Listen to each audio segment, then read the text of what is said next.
Is the Funkoverse Strategy Game series more toy than game? Well, I just played it and I'll share my findings in my initial thoughts.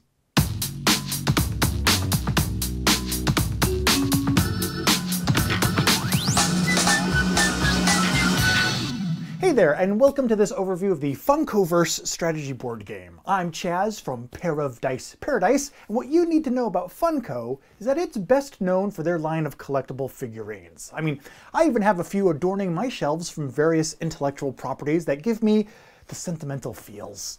They're quirky, they're collectible, but I wouldn't even call them toys, let alone board game components. So when I first heard about a new line of games that revolve around these nostalgic knick-knacks, I instinctively set my expectations for the game very low. So very, very low.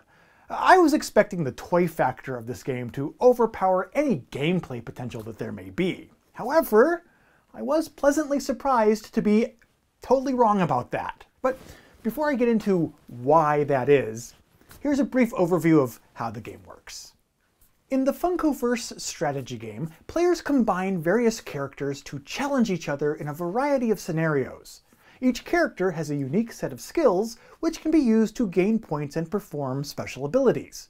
Each turn, players select one of their characters and perform two actions. These can be basic actions like moving or performing scenario-specific tasks, as well as unique abilities specific to that individual character. And they'll use these unique talents by spending one of their ability tokens. And when a token is spent, it's placed on a cooldown track, and the more powerful the ability, the longer it'll take for that to cool down and become available to use once again. So that means that wisely timing the use of your ability tokens is vital.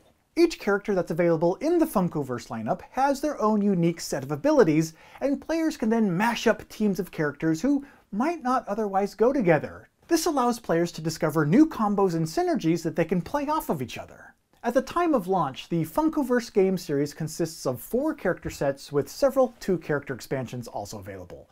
Every set out there is playable as a standalone game, or can be combined so that you can realize your dream of having Betty White fight alongside the Batman.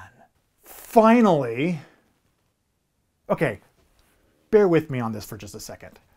The Funkoverse series could, technically, be considered to be a dice-driven tactical miniatures game, albeit a very, very light one. Tactical miniatures games are typically comprehensive, incorporating lots of dice rolling, terrain that affects combat, and the players have to make tactical decisions for each unit at their command. Now, this game technically also utilizes dice. There's various maps of terrain that affect combat, and your characters engage in actions and reactions. So, yeah, I absolutely agree with me. But as for whether or not you believe that this loose classification holds any water, well, I'll leave that to be something that the comments section can cordially discuss amongst themselves. So, how does it play? Well, the first game that I played of this was taught to me at Gen Con by Tony McCree of the Rolling Dice and Taking Names podcast. And our first game, which included the learning time, was about 45 to 60 minutes.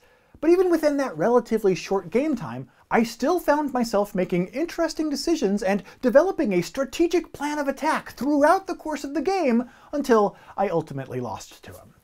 Heck, the more I think about it, you could even play this game with standard miniatures if you really wanted to, and still have just as good an experience. And that's because this game system that's under the hood, really stands on its own. Unlike the Funko figures themselves, which are often top-heavy, what with their grotesquely over-proportioned heads that sometimes distract me unnervingly enough that I will use that as my excuse as to why I lost the game to Tony McCree. Logically, that has to be why. There can't be any other reason.